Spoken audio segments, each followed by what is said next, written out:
fuerte aplauso al Señor. Él vive y permanece. Hemos venido a darle culto a nuestro Dios. Aleluya. Para los creyentes no es lo que pasa aquí, es lo que nosotros traemos para el Señor. Es lo que nosotros hemos decidido traerle al Señor.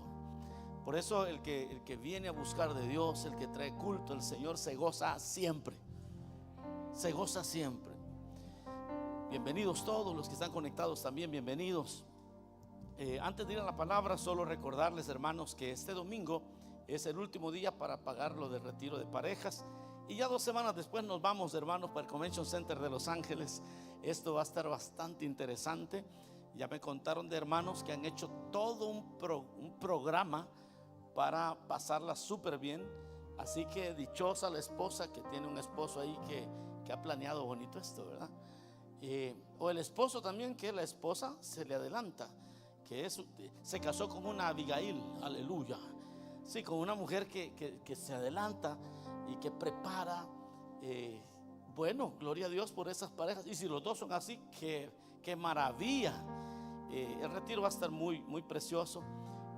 Ahí donde se predica el evangelio, ahí donde se predica la verdad del evangelio, siempre habrán milagros. Así que el que vaya espere un milagro de parte de Dios también. Amén.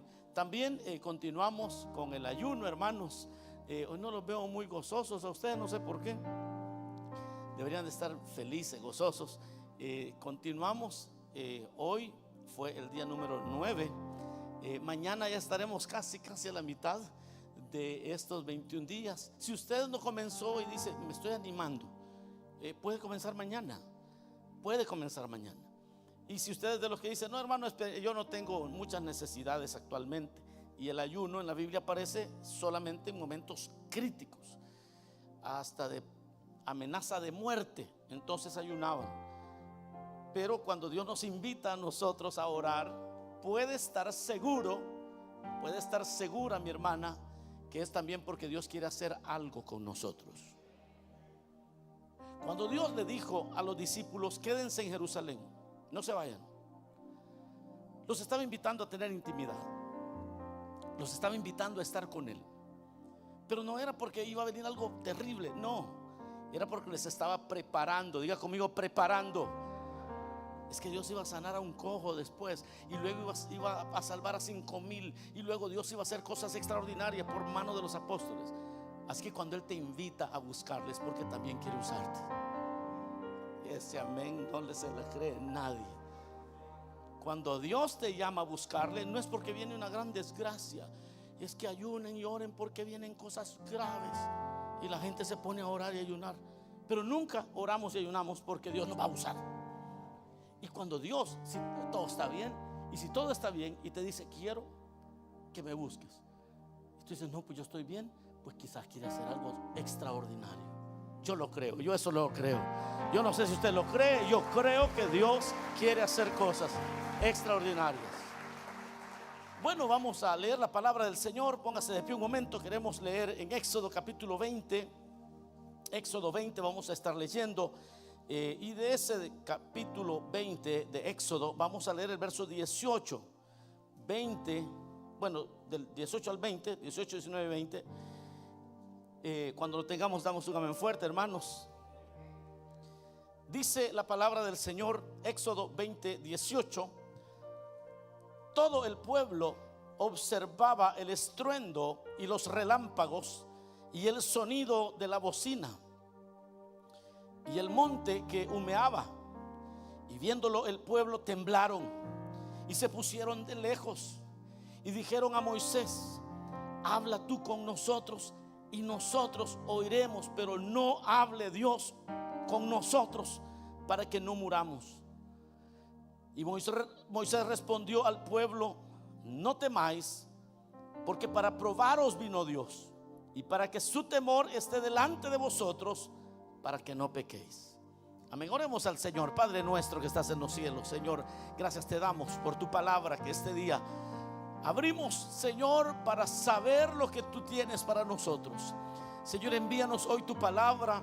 Bendice, Señor, a tu iglesia. Levanta en medio nuestro personas que deseen estar en tu presencia, personas que anhelen, Señor, vivir en tu presencia, que no tengan miedo, sino que un temor reverente nazca por la predicación de tu palabra, Señor. Trae salvación, trae vida, transforma nuestra mente, Señor. Sea glorificado tu nombre de tal manera que todos podamos decir: el Señor está aquí. Gracias, Señor, por este tiempo que nos das. Gracias por todo lo que vas a hacer. Y pedimos que hagas mucho más con los que están conectados también, Señor, desde donde estén conectados. Desde Chile están conectados, Señor, ahí llegue tu bendición. Desde México, ahí llegue tu bendición. En el nombre de Jesús, gracias, Cristo. Amén, Señor, y amén. Tenga la bondad de sentarse. Bueno, mis amados hermanos, hoy espero finalizar el tema del profeta como el ministro de profeta, no como la profecía, esa es otra cosa, pero hoy vamos a cerrar el tema del ministerio de profeta. La porción que hoy hemos leído es una de las porciones más interesantes que usted va a leer en la Escritura. Y es una de las más interesantes porque es el momento donde Dios quería hablar con su pueblo, así como hablaba con Moisés. Es la porción donde Dios llama a todos a hablar con ellos. Es decir, que el anhelo de Dios siempre ha sido tener una comunión uno a uno. A Dios no le han gustado los intermediarios. Dios siempre desea estar contigo, desea hablarte a ti. Él siempre ha deseado que nosotros lo busquemos a Él y que Él pueda hablarnos a nosotros. Pero la experiencia que tuvieron los israelitas en el monte Sinaí fue una experiencia nueva y hay que admitir fue una experiencia hasta traumática. Hay que ponerle nombre. Es cierto, porque usted lo que acaba de leer es una cosa bastante seria. Estamos hablando de un monte que humeaba. Estamos hablando que habían estruendos, relámpagos, que había un sonido de bocina, que el monte humeaba. El pueblo vieron eso, temblaron y se pusieron de lejos. Bueno, la cosa estaba terrible. Y en ese momento ellos empiezan a oír al Señor hablar. Ellos estaban pero aterrados, asustados. Cuando el Señor habla con Moisés, ellos quedan tan asustados que le dicen a Moisés: mira, Moisés, nosotros no queremos volver a pasar por este trauma. Nosotros, mejor tú dinos a nosotros qué es lo que Dios dice, y queremos pedirte que tú seas el que vayas a hablar con Dios, porque tenemos miedo. Y entonces el siervo de Dios, Moisés, les dice: no temáis, porque para probaros vino Dios y para que su temor esté delante de vosotros. No tengan miedo. Si Dios los ha llamado es porque ustedes pueden recibir de Dios de primera mano. No tengan miedo, les dice. No tengan miedo, porque Dios quería probarlos, y es para hacer que ustedes vivan bajo el respeto reverente delante de Él, para que no pequen, para que se den cuenta a qué los está llamando el Señor. Pero fíjense que ellos insistieron, y desde ese momento en adelante Israel siempre vivió bajo, ¿qué le puedo decir? La mediación de Moisés y de su hermano Aarón. Pero la idea de Dios originalmente fue hablar con ellos, no usar a nadie de intermediario. No, quería hablar con ellos. Pero ellos tuvieron miedo a la santidad de Dios. Esto que acabamos de leer, hermanos, nos deja ver que todavía Dios no ha cambiado de opinión. Dios todavía quiere tener un trato personal con nosotros. Que Dios todavía insiste en que nosotros nos acerquemos al trono de la gracia, dice la palabra, confiadamente. Que saber que nosotros al acercarnos a Dios, Él es galardonador de los que le buscan. Que nosotros no necesitamos más a nadie, sino solamente a Cristo. Aleluya, déselo fuerte al Señor si lo va a hacer. Ahora, en el ministerio, hemos hablado del ministerio de profeta, y como definición habíamos dicho que el ministerio de profeta es aquel ministro que posee dones de revelación, a través de los cuales Dios le revela hechos circunstanciales y además le revela aspectos doctrinales. Ese es un profeta, como profeta. Quizás como un repaso, cosas que hemos visto ya, le menciono así como recordatorio. Hemos visto las referencias bíblicas acerca de cómo operaban los profetas. Referencias bíblicas las vimos hace un par de semanas atrás. Luego vimos cómo ellos recibieron la doctrina. Y leíamos aquella porción donde dice que éramos y que todos debemos ser fundados en la palabra de los profetas. Es decir, que el profeta tiene claridad doctrinal. La tercera cosa que hemos aprendido en esta doctrina del profeta es que desde Génesis se hace la primera mención acerca de los profetas.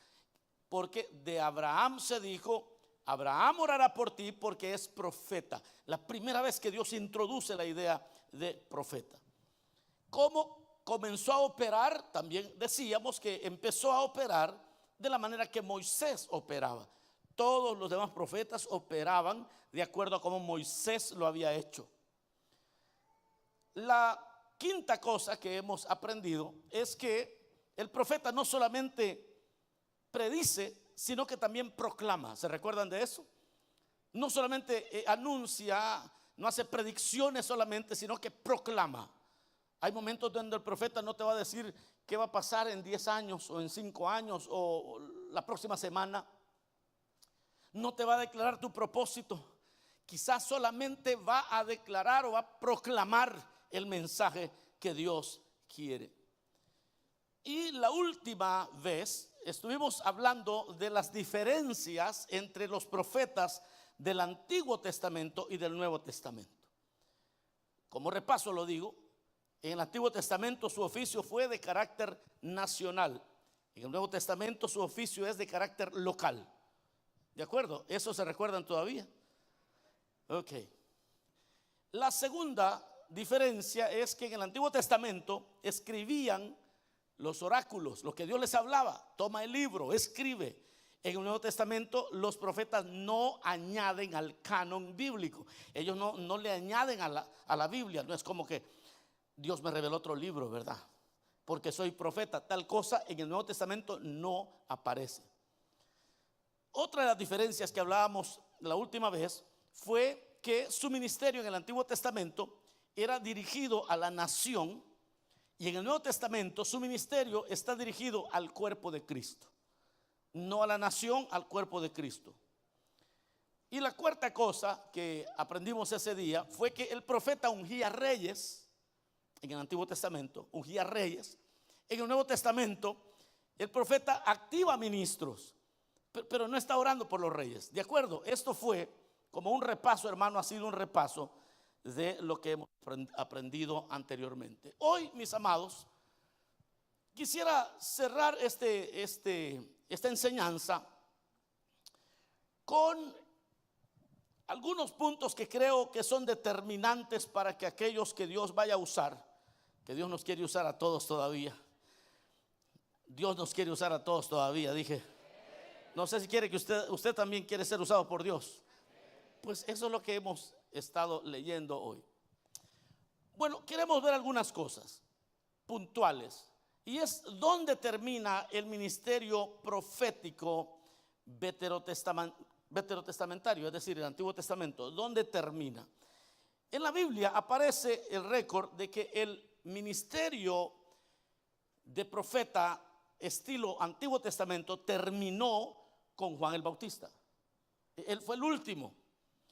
Algunos creyentes dirán que terminó con Malaquías. No, Malaquías fue el último profeta que antes del silencio de 400 años, Malaquías fue el último que escribió. Y Malaquías, hermanos, si usted lee el Antiguo Testamento, es el último libro del Antiguo Testamento.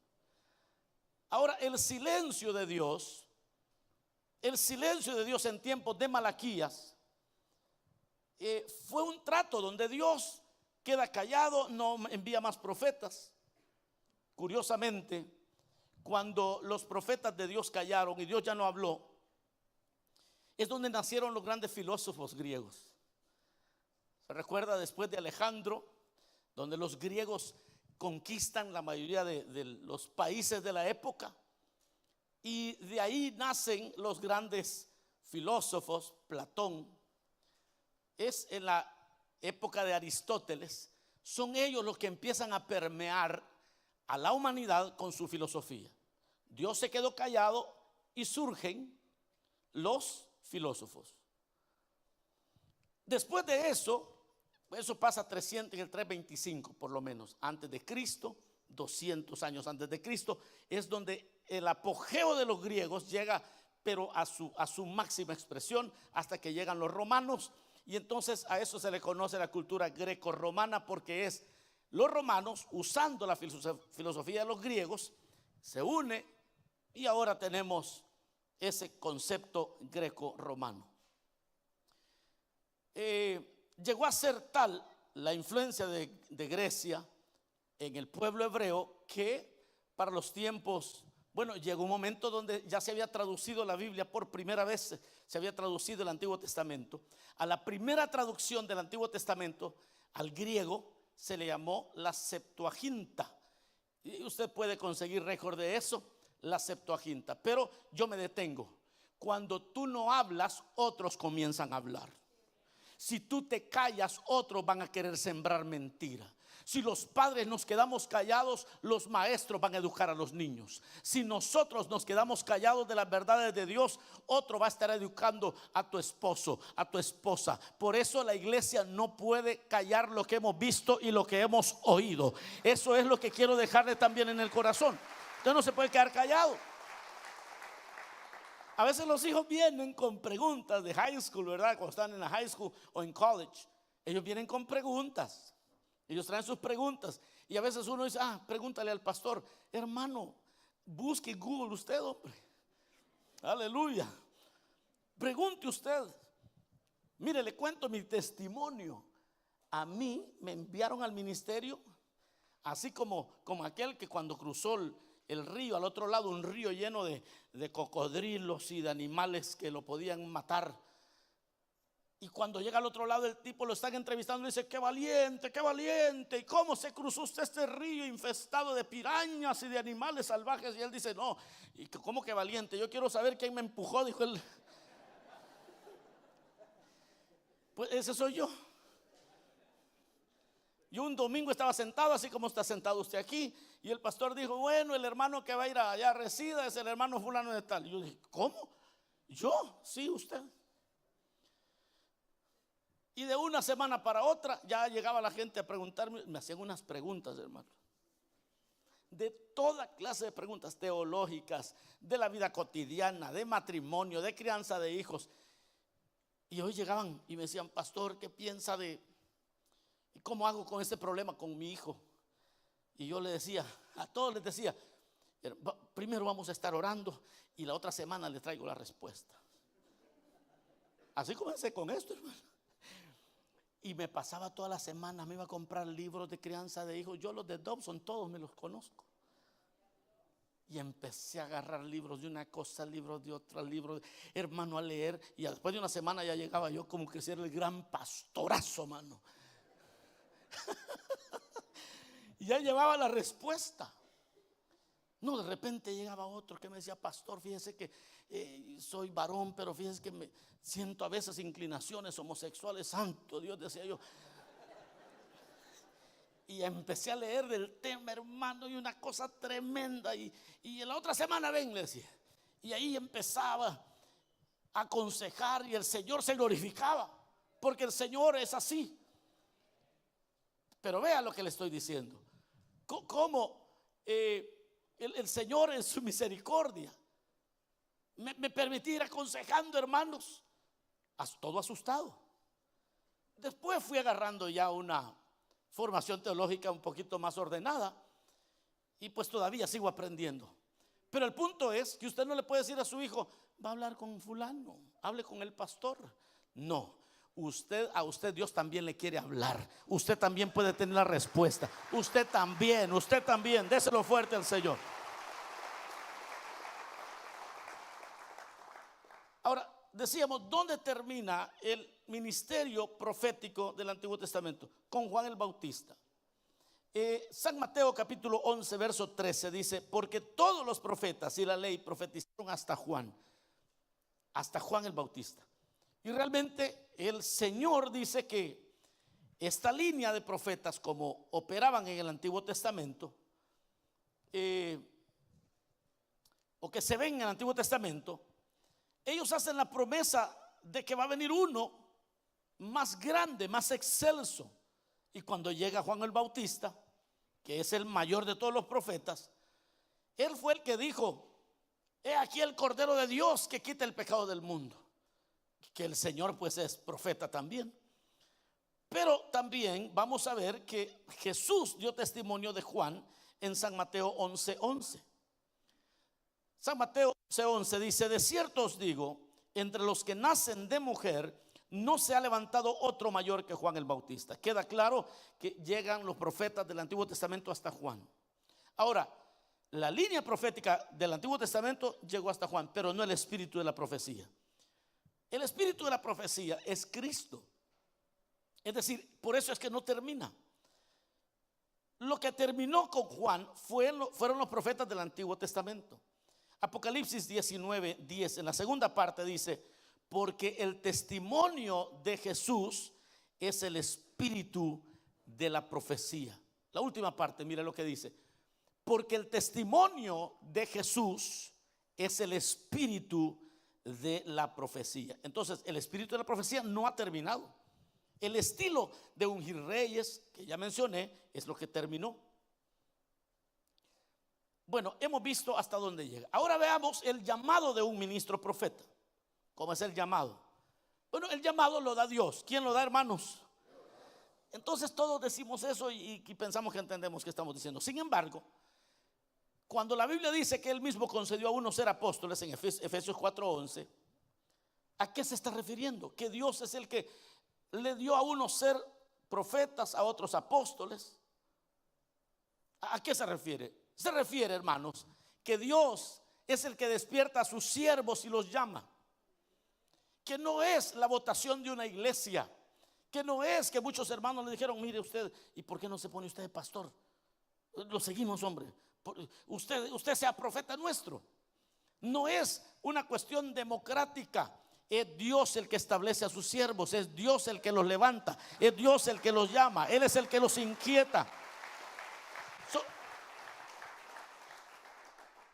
Eso, cuando decimos que Dios los llama, a eso nos referimos. También nos referimos que Dios es el que da los dones espirituales.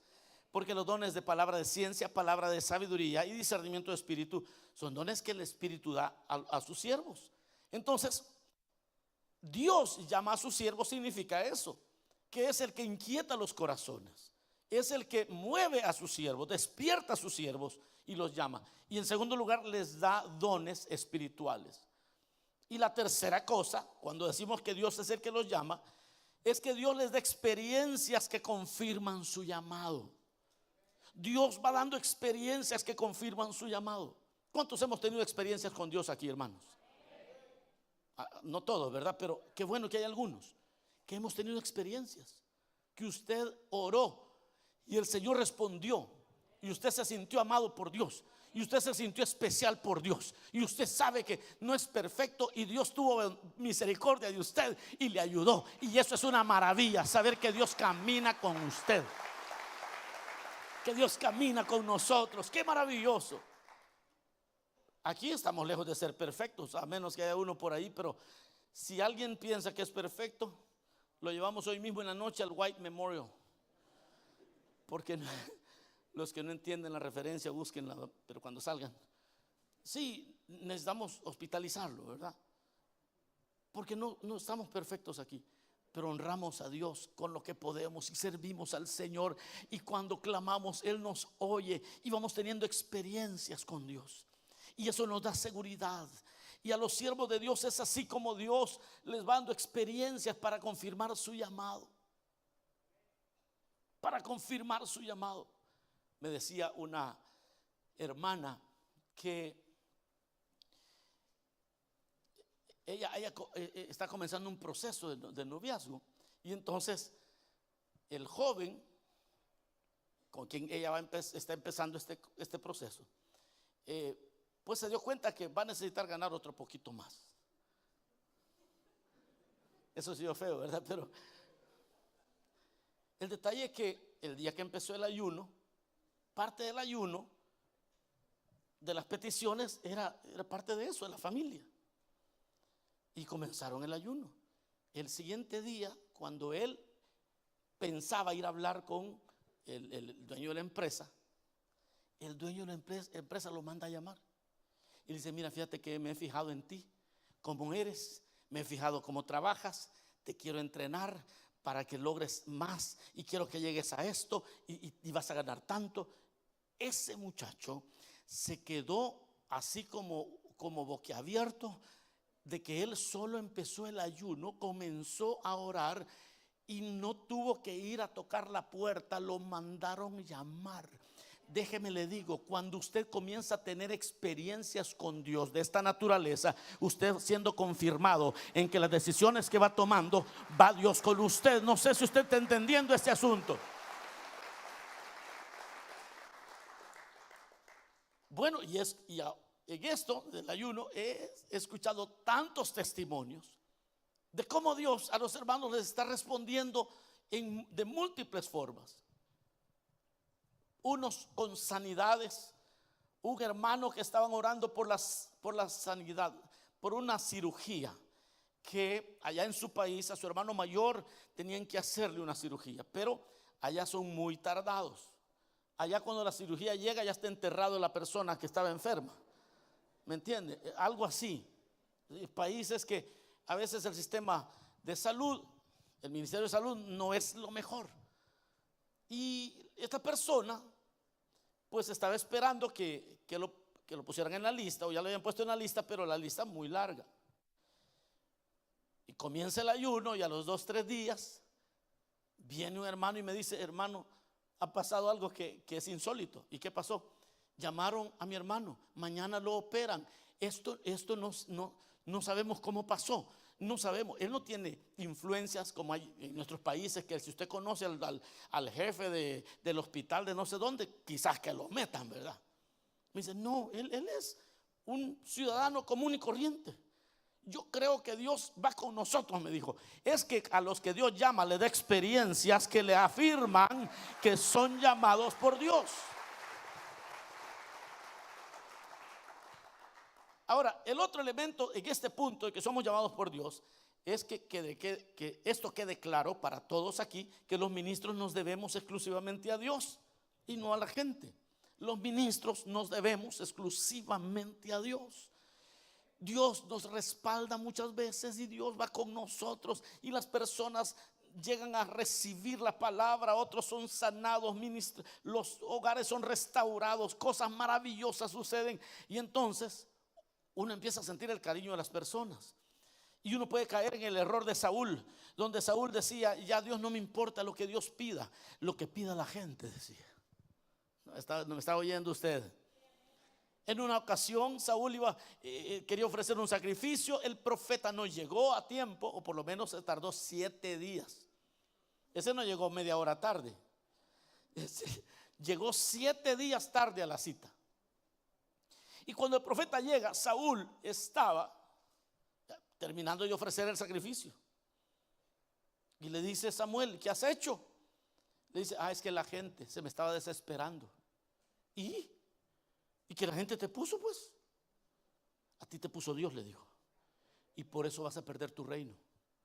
Porque los que son llamados por Dios los que somos llamados por Dios nos debemos exclusivamente a Dios y no a la gente. Aunque servimos a la gente, al pueblo, con todo temor y temblor, le servimos con amor, con respeto, amamos a las personas, pero tenemos claro que el llamamiento vino de arriba. Déselo fuerte al Señor.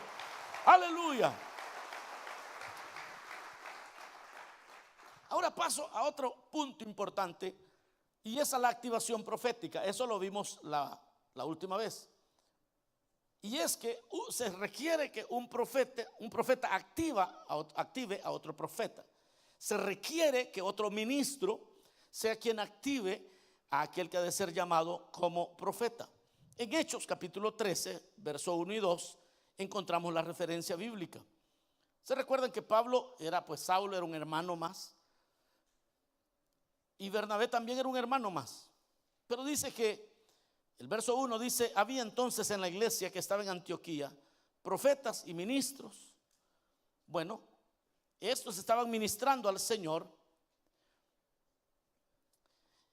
y ayunando, dijo el Espíritu Santo. Cuando estaban ministrando al Señor y estaban en ayuno también, dijo el Espíritu Santo: apartadme a Bernabé y a Saulo para la obra a que los he llamado. Pero vea quiénes estaban allí para activar a otros.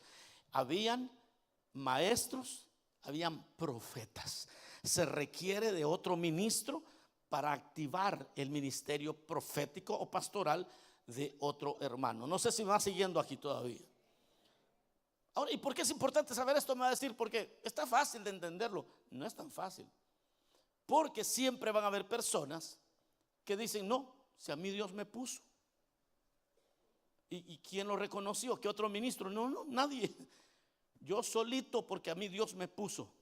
Cada vez que eso suceda, salga corriendo, tenga cuidado. La Biblia dice: no seas sabio en tu propia opinión. Necesitas la opinión de alguien más. No puedes ponerte solito. No puedes decir: no, es que yo soy lo que soy porque Dios quiso y nadie más. ¿Cómo que nadie más? Pregúntele a los abogados cuando no han pasado todavía el bar. Pregúnteles cómo les va. No tienen la licencia de operar. No importa cuánto sepan. No pueden ser sabios en su propia opinión. Se le ha hecho mucho daño a la iglesia, porque la iglesia a veces no tiene estas enseñanzas y entonces siguen a cualquier loco que un día se levantó y dijo que yo soy apóstol, yo soy pastor, y que por mis pistolas, dice. Y las personas lo siguen. Y después las tragedias llegan a las familias y el problema es muy grande. Pero ¿y quién nos baja de ese macho a esos? A veces uno tiene que preguntarle: ¿y a usted, hermano, quién lo reconoció como ministro? Y dice: no, aquí está la foto cuando oraron por mí. Estos son los hombres de Dios que reconocieron mi ministerio. Qué maravilloso. Esa es una iglesia sana, porque recuerde por qué estamos estudiando eso. Una de las razones es para ser una iglesia sana. Otro elemento que reafirmamos hoy en cuanto a la función del ministro de profeta, que es el otro punto, que la función fundamental del profeta es confirmar con la palabra a la iglesia. Es confirmar con la palabra a la iglesia. En Hechos 15:32 dice: y Judas y Silas, como ellos también eran profetas, consolaron y confirmaron a los hermanos con abundancia de palabras. Esa es la función fundamental del profeta. Lo decíamos la última vez, pero lo repetimos hoy. La función clave de un profeta es consolar y afirmar a los hermanos con palabra de Dios. Ellos sí saben lo que Dios dice para determinado momento de la palabra de Dios. Y yo no sé qué siente usted cuando encuentra que alguien le da una palabra pero certera para el momento que está viviendo. Uno siente satisfacción. Uno siente que el Señor realmente camina con uno. Porque la función primordial del profeta es confirmar con la palabra, confirmar con la palabra, animar, consolar con la palabra. Quizás usted lleva una pregunta. Me hicieron hace poco una pregunta. Estaba dando un seminario para parejas y entonces alguien preguntó cómo hacerle una hermana que tenía allí su esposo, pero ella no estaba preguntando por lo de su esposo. Ella estaba preguntando porque hay casos en la iglesia a veces así. Y hacía la pregunta acerca de las que están casadas con incrédulos o con esposos que son difíciles. Me han contado que hay uno que otro por ahí. Entonces, amén, dice que sí, es que puede ser. Entonces yo di una respuesta y una de las hermanas se me acercó al final y me dijo: hermano, ese es lo mejor que yo he escuchado. Esto me ha consolado, me ha bendecido. Mi esposo me dice, es pastor y le llevamos súper bien. Pero qué verdad más preciosa que me ha dejado en el corazón para bendecir a muchas hermanas que a veces están frustradas porque tienen aún su ogro en la casa. Aquí no hay frustrada, ¿verdad? Pero más de alguna mujer alguna vez ha estado frustrada. Y esa era la pregunta que hacía la hermana. Pero como me agarró así, como decimos, a quemar ropa. Y yo, hermano, le digo: mire, fíjese que es posible. Porque había una mujer llamada Abigail que vivía con un hombre que se llamaba Necio. Su nombre, el nombre del hombre era Bruto. ¿Cómo se llama su esposo? Aquí está el Bruto, decía. Así se llamaba. Lea su Biblia, así se llamaba. Ya cuando usted tiene ese nombre está fregado, ¿verdad, hermanos? Sin embargo, esta mujer supo vivir con él. Le salvó la vida. Supo manejar toda circunstancia. Y era una mujer que tenía dinero. Y era una mujer que tenía hasta criadas. Tenía gente que le servía. Pero una mujer que sabía manejar los momentos. Que hace poco en un culto de mujeres yo hablé de la valentía de esta mujer. De la grandeza de esta mujer llamada Abigail. Una mujer que sabía manejar a un bruto. Al punto que cuando quedó viuda, el rey la mandó llamar porque quería casarse con ella. Con todo respeto de las damas, dígame usted, hermana, un rey usualmente buscaba, el récord bíblico, históricamente, culturalmente, y como usted lo quiere llamar, esa gente siempre buscaba a las jóvenes, a las vírgenes. Hasta hacían competencias. En el libro de Esther se recuerda cuando Vasti ya no pudo seguir como reina. El rey mandó llamar a todas las vírgenes de su territorio para saber con quién se iba a casar. Y quedó pues de reina Esther. Pero ¿y qué rey manda llamar a una viuda, ya una señora de algunos años? Solo piense la calidad de mujer que era sabia. Esta mujer era tan sabia que podía manejar cualquier circunstancia, y entonces se convirtió en la esposa de David. Wow. Eso de que no, hermano, yo ya no aguanto. Yo le estoy pidiendo al Señor que me quite el amor por este hombre porque no lo aguanto. A mí que se me hace que de Abigail usted no tiene nada.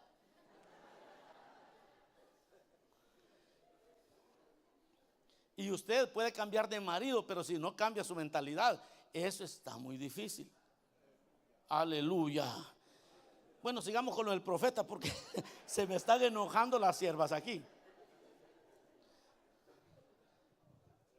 Bueno, cuando esta hermana oyó esto que le digo, a ella le encantó mucho el que se trajera una historia bíblica y se respondiera aquella pregunta de una manera, con una historia.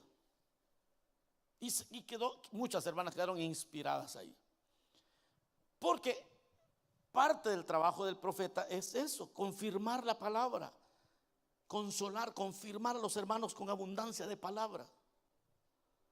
Y esto sucede muy a menudo dentro de los diferentes ministerios, pero el más hábil en esta tarea es el profeta.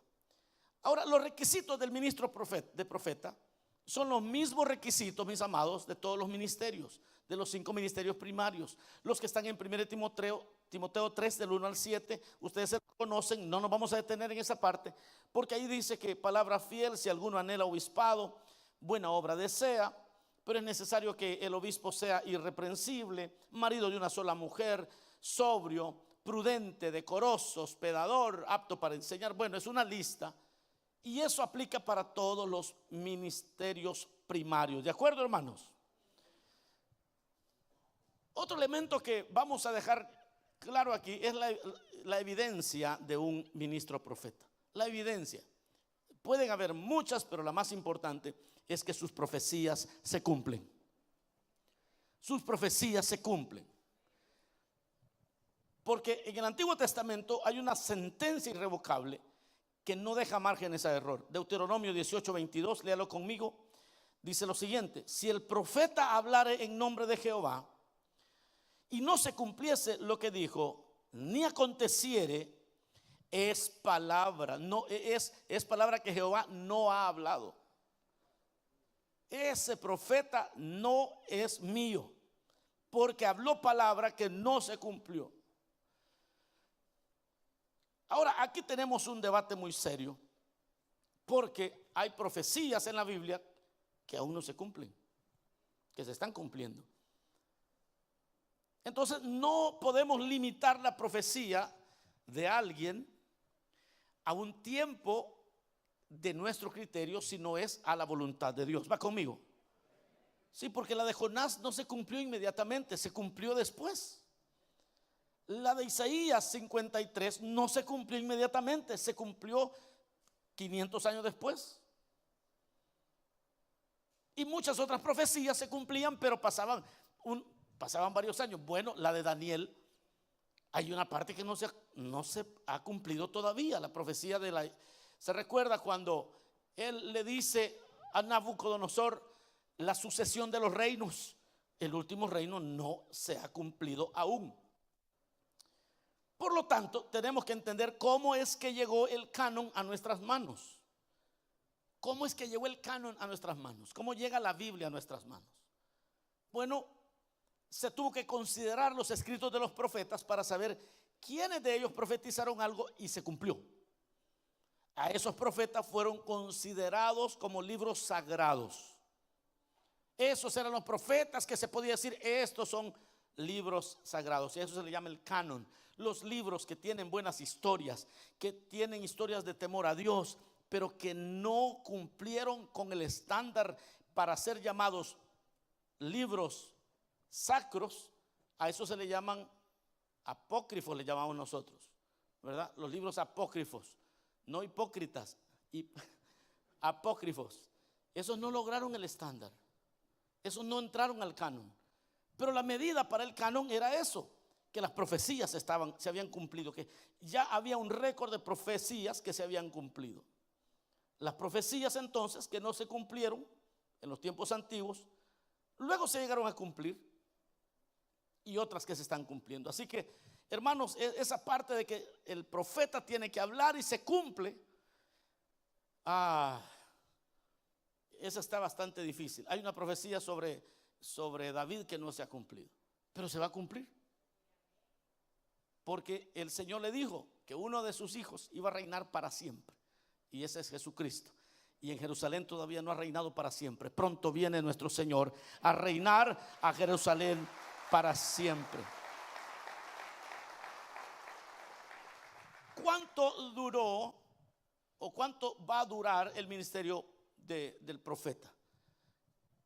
Es lo mismo de los otros 5 ministerios, es hasta llegar a la estatura del varón perfecto.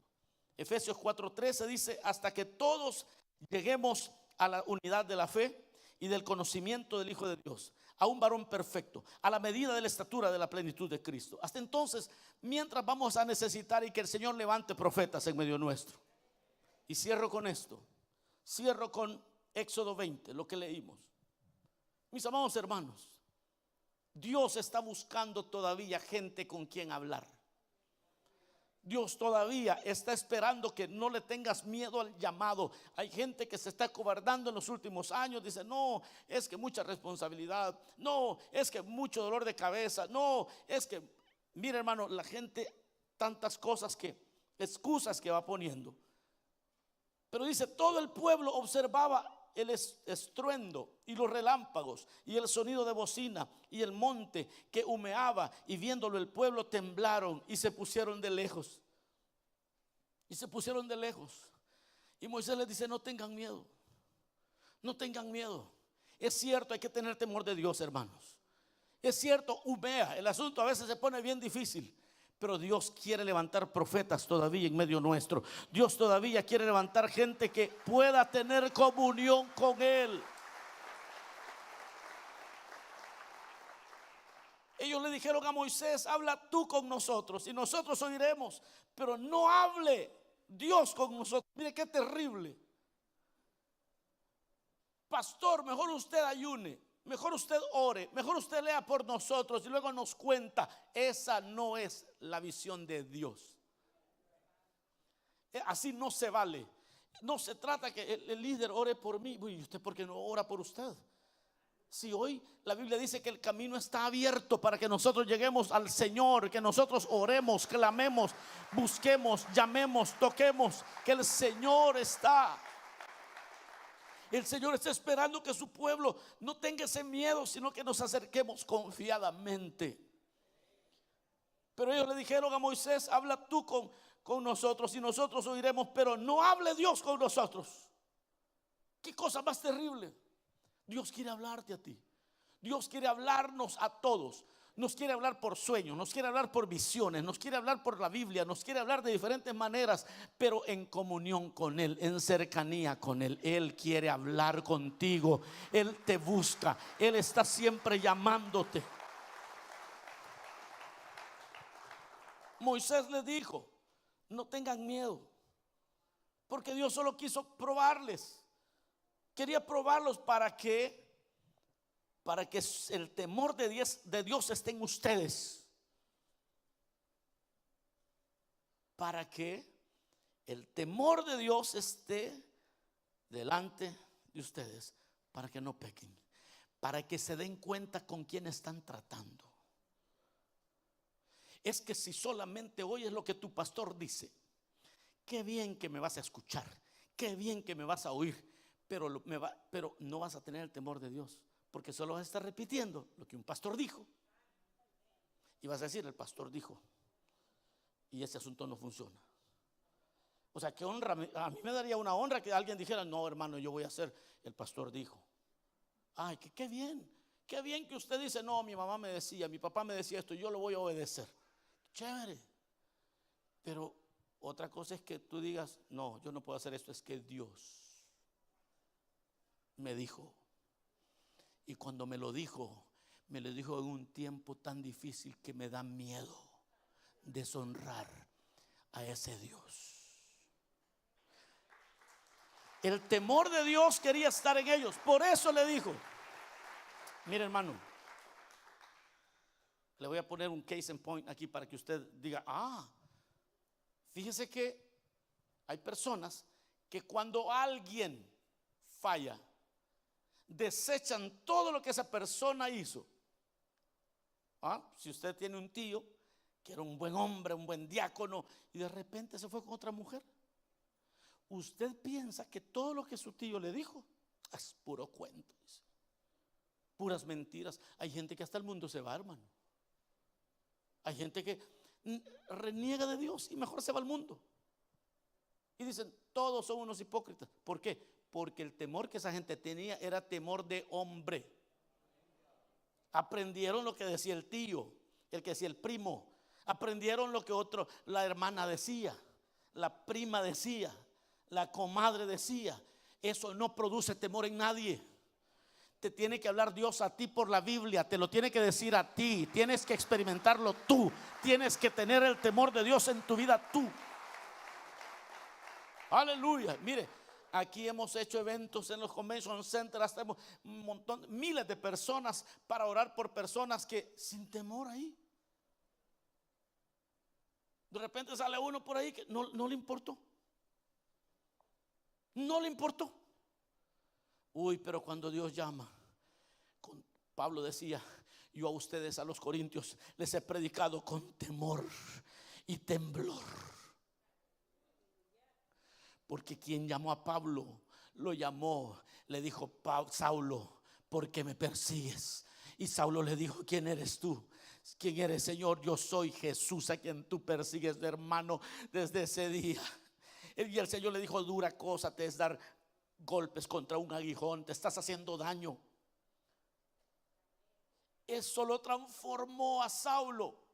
Toda su vida vivió con temor y temblor, porque quien se reveló a él fue el Señor. Necesitamos que Dios se revele a nosotros. Necesitamos la revelación de Dios. No te conformes con lo que decimos los pastores. La palabra de Dios tiene que estar en tu corazón. Que cuando alguien te diga cuál es la palabra, cuál es la porción que más te gusta: ay, hermano, la que más me gusta es que fue una vez que estaba en el hospital y era lo que pasó. Ya no tenía chance. El doctor había dicho que ya, Ishkamik, se acabó todo. El último tramo de mi vida. Y no va a creer que me habían dejado una Biblia ahí. Y yo leí esta palabra. Y cuando yo leí eso, me di cuenta que yo podía aferrarme a esa verdad. Y por esa verdad que aquel día creí, hoy estoy con vida. A esa persona no se lo dijo un pastor, a esa persona no se lo dijo la suegra, a esa persona le habló Dios, y el temor de Dios está en esa gente.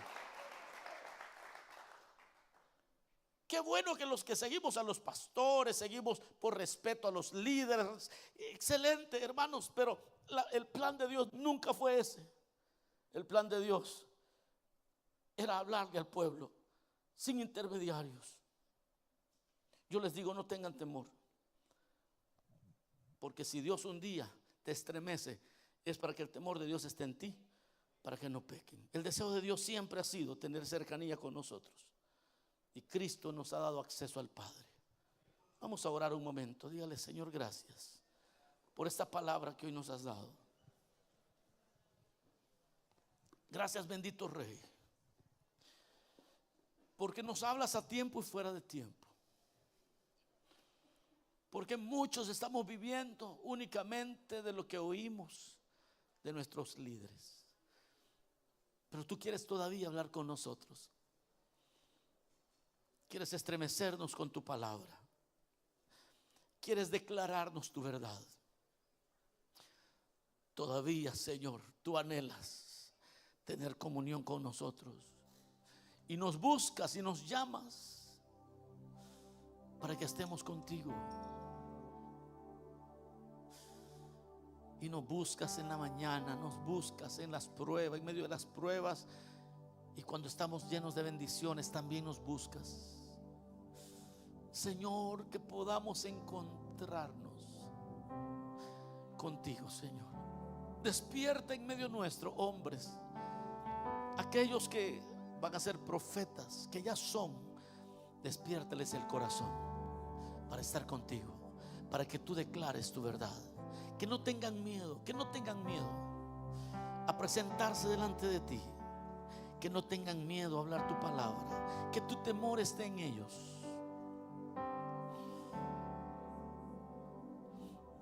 Que tu iglesia, Señor, sea una iglesia de profetas, de hombres y mujeres que aprendieron a vivir en tu intimidad, en tu secreto. Que aprendieron a vivir en tu secreto. Y que porque vivían ahí, Señor, tú empezaste a revelarte a ellos. Y empezaste a dar palabra. Y empezaste a dar bendición a la familia. Y empezaste a dar bendición a esta casa. Señor, aquí vas a levantar hombres y mujeres que van a anhelar tu secreto, Señor. Que no van a tener temor. Que tú querías hablar con el pueblo.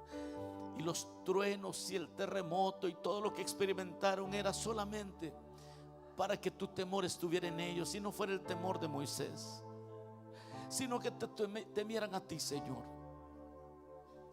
Así como estamos, hermanos, el rostro inclinado, yo quiero rápidamente invitar, si hubieran personas en medio nuestro que todavía no conocen al Señor, que posiblemente solo han oído pero nunca han tenido una experiencia con Él personalmente, que siempre lo que creen es porque lo oyeron de alguien más, pero Dios quiere revelarse y Dios quiere hablar contigo y Dios te quiere salvar a ti de una manera personal.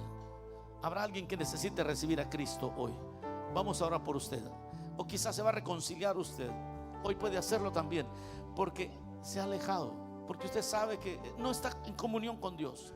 Algo se rompió. Pero quizás fuiste creyente, y quizás cuando fuiste creyente fuiste el resultado de la influencia de una persona, pero Dios te dice: ya no, hoy vas a hacer la influencia directa conmigo. Yo quiero hablar contigo, yo te estoy hablando a ti, y de ahora en adelante así va a ser. De ahora en adelante lo que tú hagas y vivas es porque yo te lo voy a decir a ti. Y quizás así nazcan los profetas, con una determinación a que Dios les hable a ellos, con un hambre que Dios les hable a ellos. ¿Por qué no vienes a Cristo hoy? Vamos a orar por ti. ¿Por qué no te reconcilias con el Señor? Dale tu corazón a Cristo. Él está llamando, Él te está llamando.